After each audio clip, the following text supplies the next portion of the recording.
헬로. 반갑습니다. 여러분 웃으세요. 웃으면 복이 옵니다. 한번 따라해볼까요? 하하하. 여러분 하자가 약해졌잖아요. 성부 하나님 하, 성자 하나님 하, 성령 하나님 하, 하하하. 자, 좀 웃으세요. 여러분에게 오늘 말씀해 주는 긍휼의 하나님, 긍휼의 하나님을 만나자. 이런 말씀을 제목으로 저와 여러분 모두 다 은혜 되시길 바랍니다. 작년 10월 기준으로 한국의 부채가 여러분 1300조를 돌파했어요. 안 놀라시네요. 1조도 큰데 1300조. 가계부채가 4인 가구, 저희 집이 4인이죠. 4인이 대부분의 가정이에요. 보통 가정은 4인 가구당 부채가 1억 이상입니다. 1인당 2,546만원 가까이 되는 부채. 10조 돈 여러분은 한 명당 2,546만원의 빚을 지고 있어요. 그래서 인구 작년 10월 기준에 5,106만 9천여 명입니다. 지금 우리나라 인구가 남한만 5,106만 9천 명. 한 5,107만 명이 넘었겠죠. 네. 거의 전 국민이 모두 부채에 시달리고 있다고 합니다. 그러나 요즘 우리나라는 군주님에 대한 사회적인 안전망과 복지 정책으로 빚 속에, 빚더미에 살지만은 그래도 옛날보다 또 오늘 본문에 나오는 이 선지자의 부인이 살던 이때보다는 좀 덜할 것 같습니다. 사실은. 그래도 먹고는 삽니다. 잘은 못 먹을 뿐이지 먹기는 먹거든요. 심지어 못 먹으면 어디 가야 돼요? 뭐 서울역이나 어디 수원역이나 밥을 공짜로 이런 데 가서 먹으면 주면 밥은 또 다 얻어먹어요. 심지어 주일날 배우면 밥은 웬만한 다 줍니다. 어디든지 이렇게 하죠. 본문에 이스라엘 사회상과 생활상이 나오는데요. 이것을 통하여 주님이 우리에게 주신 메시지가 있어요. 그 메시지를 저는 잘 들어야 됩니다. 1절에 한 여인이 나오죠. 한 여인이 엘리사에게 나아가 호소합니다. 그가 얼마나 애끓게 호소했는지 본문 표현이 나오는데, 선지자의 제자들의 아내 중에 한 여인이 엘리사에게 가서 호소하는 정도가 어쨌느냐. 간절하고 너무나 뼈저리고 애끓는 심정으로 호소해서 이렇게 표현이 성경 잘 봐서 엘리사에게 어떻게 했다고? 성경 그 다음 보세요. 부르짖어라고 했어요. 부르짖은 게 뭐면 여러분 부르짖어 봤어요? 옛날에 영화 만화 영화에 보면 덕대가 나오는데요. 덕대가 우 하고 이렇게 부르짖는 이게 울부짖는다는 표현을 써요. 그 정도로 간절하게 간곡하게 엘리사에게 나가지고 선지자의 아내가 부르짖는 거예요. 탄원하는 거예요. 진짜. 사실 엘리사가 찾아간 선지자의 아내 남편을 뺏어가 죽게 만든 건 아니잖아요. 그런데 이렇게 가서 부르짖어 간절하게 지금 찾고 있다는 거예요. 여기서부터 시작되고 있습니다. 나의 남편이 죽었고, 근데 그냥 죽었으면, 그래도 그냥 죽은 것도 슬픈데 뭐라고요? 빚더미를 안겨주고 왔어요. 자, 여러분, 제가 죽었다 생각하세요. 여러분, 여기 신 목사가 죽었는데 자식들에게 빚을 1억씩 안겨줬다. 갑자기 빚이 여러분 1억씩 생긴 거예요. 그리고 아내에게 2억을 남겨줬어요. 2억. 그럼 총 4억이나 돼요. 어떻게 할까요? 요즘에는요, 여러분 빚을 이렇게 남겨주면 나 안 받겠다 하는 게 있어요. 제도가 법률적으로. 여러분 잘 아셔야 돼요. 석 달 안에 이렇게 해야 돼요. 한정 상속이라고 있어요. 나는 그 빚 안 받겠다. 또 유산도 안 받겠다 하면 돼요. 그럼 여러분 빚을 잘 봐요. 그 빚 때문에 뭐 체리 들어가지고 너 네 아빠가 빚 갚아라 하니까 안 갚아도 돼요. 원래 그래 법률적으로 그렇습니다. 옛날에는요, 이스라엘 당시에는요 갚아야 돼요. 그거 다 지어야 돼요. 자식들 심지어 성경 표현을 다 팔아서라도 갚게 돼 있어요. 구조가. 그래서 레위기 25장 39절 40절 한번 찾아보세요. 구약 레위기 25장 39, 40절. 구약 186조. 구약 186조. 앞에 거 밖에 말씀 끼워 놓고 186쪽이 보면 나와요. 레위기 25장 39, 40절. 너와 함께 있는 네 형제가 가난하게 되어 네게 몸이 팔리거든 너는 그를 종으로 부리지 말고 품꾼이나 동물과 같이 함께 있게 하여 희년까지 늘 섬기게 하라. 아멘. 분명히 말씀에는 종으로 부리지 말라고 되어 있는데 점점 이스라엘 말씀이 약해지니까 어떻게 되냐. 이 사람들이 자기에게 이제 돈을 빌려줬잖아요. 내가 1억 빚는 네가 빚 못 가면 너 내 종이 되는 거야 이렇게 보니까 성경에 보면 그렇게 하지 말라고 했는데 종으로 삼아고 했어요. 그러면 안 돼요. 사실 율법을 어긴 거예요.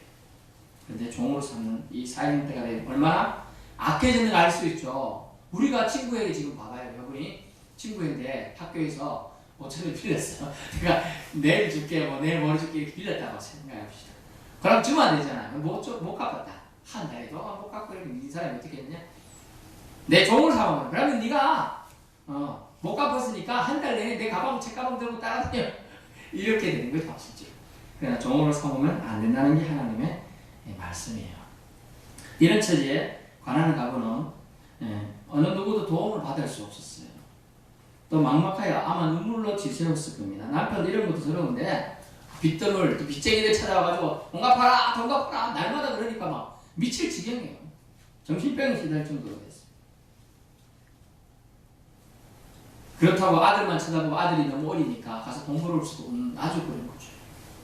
우리나라도 법률적으로 만 15세 또는 16세가 되어야지만 자기가 돈을 벌러 갈 수가 있어요. 그것도 동의하에 자기를 보호하는 사람을 후견인이라고 합니다. 또는 보호자, 법률적 보호자가 있어요. 동의하면 할 수가 있어요. 그렇지 않으면 또 못해요. 자동적으로 할 수 있는 건 언제죠? 이제 대학생이라 기준 잡는 한 20살 되면 자기가 그냥 부모 동의 안 해도 아르바이트라도 할 수 있는 거예요. 그렇던데 이 아이들은 아마 그 정도보다 더 어렸던 것 같습니다. 그런데 그렇게 주저앉아 있지 않고 여인은 도저히 해결 안 되니까 어떻게 했습니까? 여인이 누군가를 찾아갔는데 해결해 줄 수 있는 사람을 찾아갔다는 게 이게 중요한 겁니다. 해결해 줄 수 있는 사람 누굽니까? 엘리사를 찾아갔죠. 이에 하나님이 응답이 엘리사를 통하여 있게 됩니다. 엘리사 이 응답에는 하나님의 은총의 기적이 긍휼이 그대로 나타나 있습니다. 봅니다. 부르짖는 여인에게 엘리사를 통한 답변이 뭔가 볼까요? 첫 번째 답변 영어로 말하겠습니다. What shall I do for you? What shall I do for you? 라고 말했어요. 알아듣는 분 알아듣겠죠. What shall I do for you? 이걸 좀 우는 NIV는 How can I help you? 내가 어떻게 도와주랴? 역시 다릅니다. 하나님의 사람은 다르네요. 본질을 제대로 알고 있는 거죠. 내가 어떻게 도와주랴? 야, 나라고 어떻게 도와주겠어? 이렇게 말하는 게 아니고 와가지고 내 남편은 죽고 없고 내 남편은 주님을 경외하는 사람인 줄 아시지요? 근데 그분이 내 남편이 빚을 많이 남겨주고 갔습니다. 어떻게 하면 좋습니까? 당신이 해결해 주시오. 지금 이렇게 얘기하는 거예요. 내가 어떻게 해결하? 내가 잘못이 한 것도 아닌데 이렇게 말할 수 발표하는 게 아니라 What shall I do for you? How can I help you? 내가 어떤 방식으로 널 도와주면 좋겠니? 라고 말합니다. 본문 말씀 보세요. 어떻게 말했는지. 엘리사가 그에게 이르되 2절 내가 너를 위하여 어떻게 하랴? 방법을 제시하라. 내가 어떻게 도와주면 되냐? 네가 원하는 건 뭐야? 난 도와줄 각오가 되었다. 지금 이런 얘기를 하나님의 사람을 통하여 들려주시게 되는 겁니다. 하나님께서 이 가련하며 가난한 여인의 기도를 들으신다는 은혜의 대답 바로 그것이 How can I help you? 내가 어떻게 도와주랴? 여러분의 문제가 있습니까? 하나님께 나아가서 호소하십시오. 부르짖어 보십시오. 분명히 주님께서는 은혜로우시고 긍휼이 많으신 분이라 How can I help you? 내가 어떻게 도와주랴? 라고 분명히 답을 주실 겁니다. 여러분도 문제가 있으면 끌어안고 끙끙대기만 하지 말고 한 단계 더 나아가는 게 믿음이에요. 하나님의 사람을 찾아가는 게 믿음이에요. 하나님 전에 와서 기도하는 게 믿음이에요. 하나님 전에 와서 하나님께 호소하는 게 믿음이라는 거죠. 그러므로 여러분 하나님께 찾아가서 아뢰어 보시길 바랍니다. 주님이 인자한 대답을 듣게 될 거라는 거죠. 마태복음 7장 7절 읽어드리겠습니다. 마태복음 7장 7절 구하라 그리하면 너에게 주실 것이요 찾으라 그리하면 찾아낼 것이요 문을 두드리라 그리하면 너에게 열릴 것이니 구하는 이마다 받을 것이요 찾는 이는 찾아낼 것이요 두드리는 이는 열릴 것이니라. 아멘. 여러분 구하고 찾고 두드리면 하나님이 다 해결해 주신다고 얘기하고 있는 거예요. 여러분이 구하지 않고 찾지 않고 두드리지 않기 때문에 여러분에게 있는 삶의 문제는 여전히 여러분이 갖고 있는 거예요. 여러분이 삶의 문제가 해결되려면 구하고 찾고 두드리라 라고 주님은 말씀해요. 그러려면 주님께 어떻게 나아가야 돼요. 이 과정이 여러분이 한 단계 믿음이 필요한 부분이에요. 나아가는 부분, 주님께 나아가서 얘기하는 부분, 주님께 나아가서 호소하는 부분이 있어야 한다. 이 과정은 귀찮고 힘들어요. 엘리사가 바로 동네 옆집에 사는 거 아니잖아요. 찾아가야 돼. 엘리사가 있다는 그 기간을 거기서 찾아가야 돼. 대부분 선지자들 어디 살았어요? 산속 깊은 곳에 옹달샘만 먹고 사는 곳에 먹을 것도 없는데 그 몇 날 며칠을 찾아가요. 옛날 같으면 한 달 걸릴지 두 달 걸릴지 모르는 것을 찾아가요. 그런 수고로움을 해야 한다. 두 번째 엘리사를 통해 하나님 주신 음성은 뭡니까? 네 집에 무엇이 있느냐? 라고 말씀하셨습니다. 본문 말씀 속에 2절에 네 집에 무엇이 있는지 내게 말하라. 그가 이르되 계집종의 집에 기름 한 그릇 외에는 아무것도 없나이다 하니 아무것도 없다고 말했어요. 근데 뭐 있는데 뭐 있을 거야. 분명히 뭐 있을 거야. 처음에는 아무것도 없다 했죠. 쌀도 없고 밀가루도 없고 빵도 없고 호밀도 없고 보리도 없고 저도 없고 수수도 없고 옥수수도 없고 아무것도 없습니다. 잘 생각해봐. 뭐 있잖아. 기름 한 병밖에 없나이다. 아, 그 기름? 아, 오케이. 지금 얘기하 기적을 일으킬 재료가 필요하기 때문에 엘리사가 이런 질문을 한 거예요. 예수님도 오병이어의 기적을 일으킬 때 아이가 가져온 그것을 가지고 시작하신 겁니다. 물질을 통해서 기적으로 나타나는 거예요. 있는 것을 가지고 주님은 오늘 여호와 하나님은 엘리사를 통하여 기적을 행하시고 계시는 거예요. 너희 집에 무엇이 있느냐라고 묻고 계신다는 거예요. 하나님의 기적을 일으킬 재료가 바로 지금 기름 한 병인 겁니다.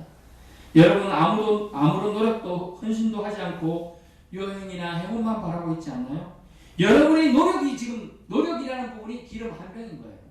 여러분의 달란트가 분명히 하나님이 뭔가를 주셨다니까요. 그것을 사용해야 여러분의 능력이 하나님이 통하여 하나님 주시는 능력이 여러분을 통하여 나타나게 된다는 걸 말씀해 주고자 하는 겁니다. 여행이나 행운만 바라고 있으면 이런 말, 어느 날에 어떤 사람이 너무나 더워가지고 그날은 가을인데 더웠어요. 그래서 길 가다가 힘들어서 그 나무 아래 앉아서 쉬고 있었습니다. 보통은 이제 나무에 기대서 씁니다. 저를 보세요. 나무에 기대서 이렇게 쉬고 있었는데 뒤에가 나오니까 점점 더 자세가 앉으면 눕고 싶고 누웠습니다. 이렇게 자고 있는데 갑자기 위에서 뭐가 턱 떨어져. 뭘까요? 낡은 홍시가 떨어진 거예요. 자다가 입만 벌리고 있었는데 홍시가 떨어져서 맛있는 거 먹었거든요. 그러니까 그 사람이 그 다음 날부터 길 가다가 나무만 되면 가서 입을 벌리고 있는 거야. 홍시가 떨어지리라. 그건 뭐예요? 여행이나 행운만 바라는 사람 그렇다는 거예요. 사실은 여러분의 하나님께서 여러분에게 주실 복을 줄 수 있는 여러분의 뭔가가 필요한데 오늘 본문에서는 기름 한 병이었습니다. 기름 한 병.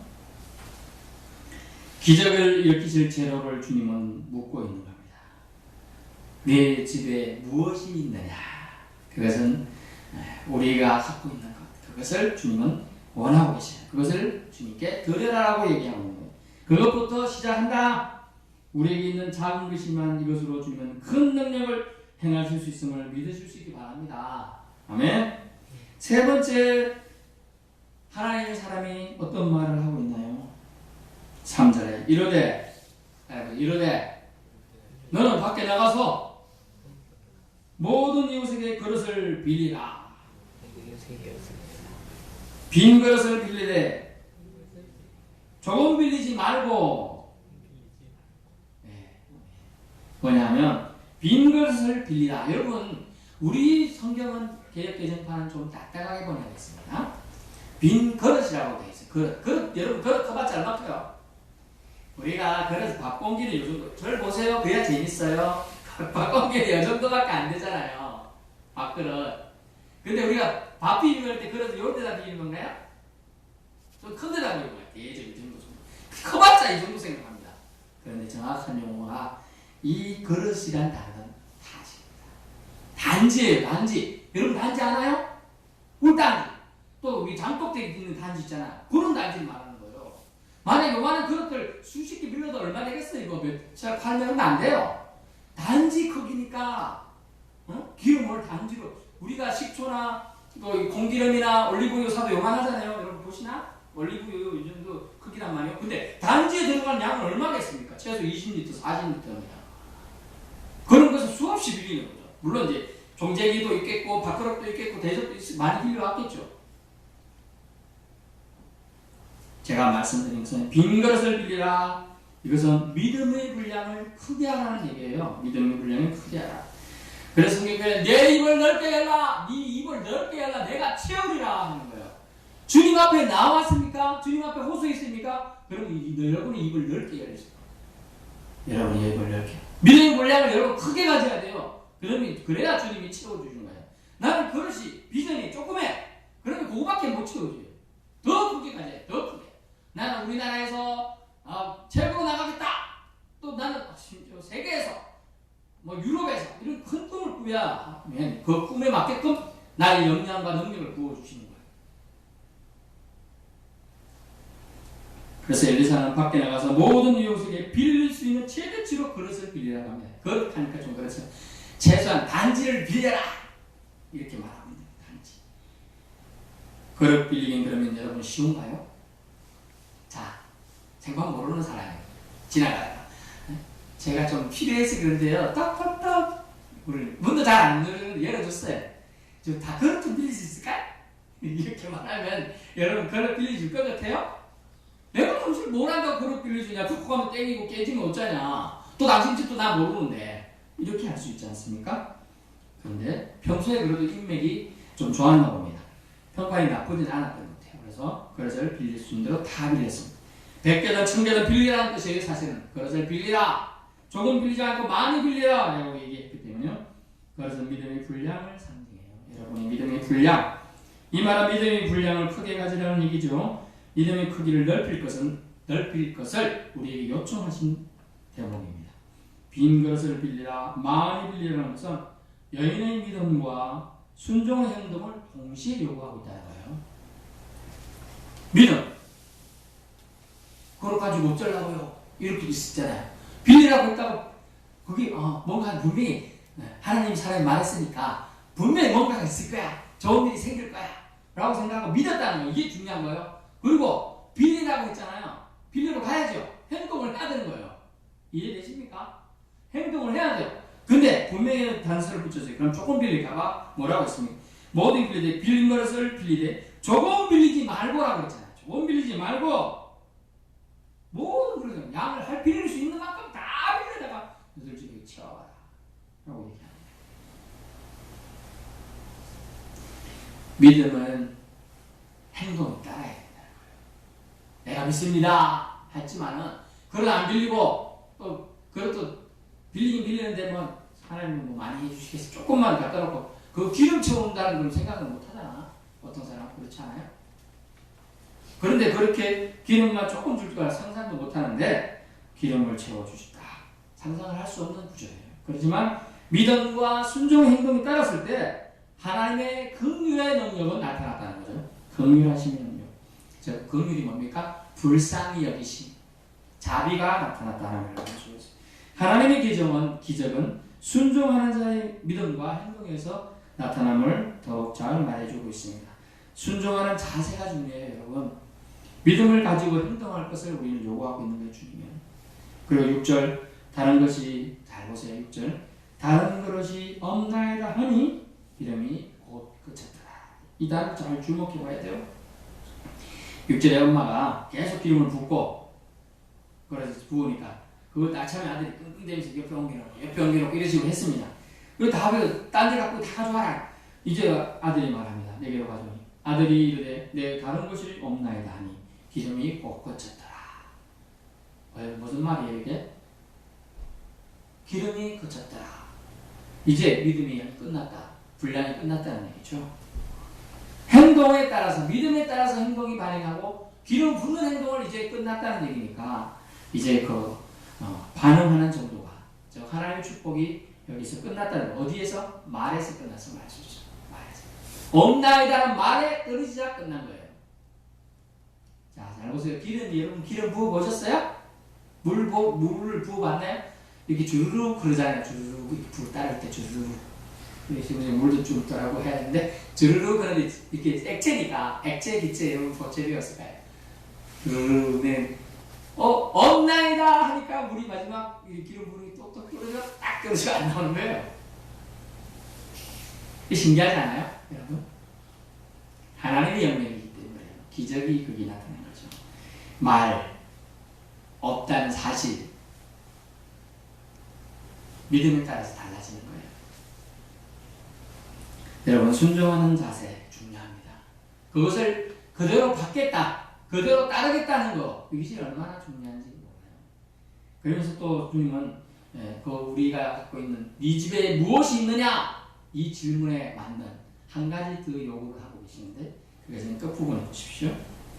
7절 거인이 하나님의 사람이 나아가서 말하니 그가 이르되 너는 가서 기름을 팔아 빚을 갚고 남은 것으로 너와 네 두 아들이 생활하라 하였더라. 아멘. 무슨 말이에요? 기름 갚고만 있으면 뭐해? 여러분 파는 건 쉽나요? 당신의 능력을 발휘해라는 거죠. 내가 하나님의 능력을 줬으니 네가 하나님의 능력을 주신 것 가지고 잘 활용해서 팔아가지고 빚을 갚고 빚 떼먹으라는 얘기가 아니고 갚고 남은 것으로 생활하라고 했잖아요. 여러분에게 주신 능력을 가지고 발휘해라. 분명히 채워준 게 있을 거야. 하나님이 너에게 작지만 분명히 그것을 통해 하나님을 축복하기를 원하시고 여러분이 갖고 있는 작은 탤런트, 재능 가지고 하나님 축복하기를 원하시고 그 재능을 활용해서 생활하라, 살아라 라는 얘기예요. 여러분이 잘할 수 있는 직업을 구하라는 얘기죠. 여러분이 잘할 수 있는 일을 하라는 얘기죠. 여러분이 즐거워하며 재미있는 뭔가를 하라는 거예요. 지금 즐거워하고 재밌는. 나는 만화책 보는 거 좋아한다.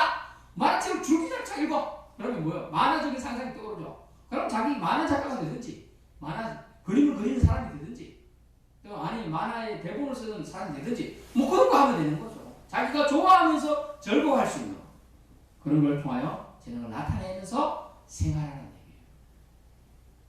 생활력을 기르라는 얘기도 되겠죠. 그래서 애초에 돈만 딱 주시면 해결되는 거 아니에요? 여러분 생각해보세요. 자, 빚을 많이 졌습니다. 하나님의 사람이 기도하면 그래서 도깨비가 유명한데 겁 나와라 뚝딱! 그래서 겁이 뚝 나오면 그거 다 해결되는 거 아니에요? 돈 나와라 해갖고 5만짜리가 이만큼 떨어졌다. 그 한 달을 주고 다 해결하면 되잖아 돈으로. 그런데 주님은 그러시지 않고 여러분의 재능이 뭐 있는가를 발견하게 하고 여러분도 알지 못한 재능이 분명히 있습니다. 그것을 발견하게 하는 거죠. 기름 한 병에 무슨 힘이 있겠어요? 아무 힘 없어. 그러나 그 한 병에 하나님이 역사하시니까 능력이 나타나고 힘이 부여되는 거예요. 그것을 주님은 지금 여러분에게 있는 재능을 기억해라, 발견하라 얘기하고 있고 또 그것을 활용해서 생활하라고 말하고 있는 거예요. 여러분 청소부도 쉬운 게 아닙니다. 제가 청소부를 우리 아이들이 아주 어릴 때 해봤습니다. 한 석 달, 몇 달 해봤는데 쉽지 않더라고요. 새벽에 나가가지고 이렇게 해보는 거 해봤는데 그것도 잘하는 사람들은요 저는 이렇게 해가지고 집어 던지는 게 우리가 차 높이가 청소차 여러분 아시나요? 차가 생각보다 높아요. 3m, 4m 돼요. 이걸 이렇게 집어 던지는 게 쉬운 게 아니에요. 그래가지고 어떻게 하냐 참 이만한 제안을 막 삽니다. 이거를 4-5명 달라붙고 막 위로 올리고 그 다음에 작대기 같은 거로 4-5명 밑에서 받쳐 올라가고 막 그다음 위에 올려야 돼요. 힘이 필요한 거예요. 청소가 하려면 힘이 필요한 거예요. 그리고 그것을 올리기 위한 순간적인 찰나와 협동심도 필요하고 여러 가지 종합적으로 힘이 필요해요. 제가 말씀드리는 것은 뭐냐 하면 여러분에게 맞는 무언가를 여러분은 빨리 찾아야 된다. 그것이 여러분의 재능을 잘 발휘할 수 있는 것이고 이 험악한 세상에 또 여러분이 살아갈 세상에서 여러분이 자리매김을 할 수 있을 재료가 된다는 걸 말씀드립니다. 이제 말씀을 읽습니다. 하나님께서는 경건한 자의 죽음을 절대 헛되이 보시지 않는다는 헛되이 보시지 않는다는 거예요. 제가 살짝 언급 안 했는데 이제 봅시다.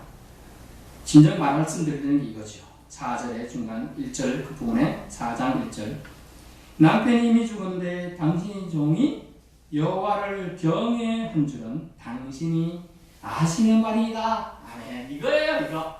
사실은 그 애인이 막 와서 하소연한 것도 있고 막 부르짖어 가면서 내가 그냥 죽었는데 빚더미 왔습니다. 좋습니다. 막 이렇게 한 것도 있어요. 그렇지만 놓치지 말아야 될 것은 그 남편 죽은 남편이 하나님을 경외한 자였다는 거예요. 이 포인트 때문에 사실 여인의 기도를 들어주고 자녀들이 살 생활을 하나님이 해결해 주는 거예요. 뭡니까? 하나님께서는 경건한 자의 죽음을 절대로 헛되다 하지 않으신다는 겁니다. 아멘. 사후에 자녀와 아내에게도 하나님의 긍휼하심을 베풀어 주신 것이 바로 그가, 아빠가, 남편이 하나님을 경외한 자였다는 거예요. 그러면 여러분이 경외를 안 하는 자라도 여러분에게 혹시 복이 아니라도 자녀들에게 축복이 간다는 걸 말해주고 있습니다. 이는 적극적으로 하나님 선지자께 나아간 엄마의 아내 그 모습도 있었지만 이 경건한 자의 죽음을 주님은 절대로 외면하지 않는다는 걸 말씀해 주고 있습니다. 문제의 정면으로 여러분 맞서서 극복할 것을 우리에게 요구합니다. 문제가 있으면 주저앉지 마시고 하나님께 가져가서 해결받으시기 바랍니다. 그리고 여러분이 하나님의 능력과 하나님의 도우심을 기대하실 수 있기 바라요.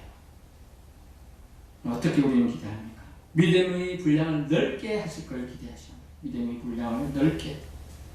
그것은 순종을 통하여 여러분의 믿음의 분량이 넓어질 것이고 행동을 통해서 넓어질 것이고 하나님의 역사를 우리가 생활 속에서 만나볼 수 있는 계기가 되게 해 주실 거라는 거죠. 여러분의 죄는 여러분은 모를 수도 있습니다. 하나님은 알고 계셔요.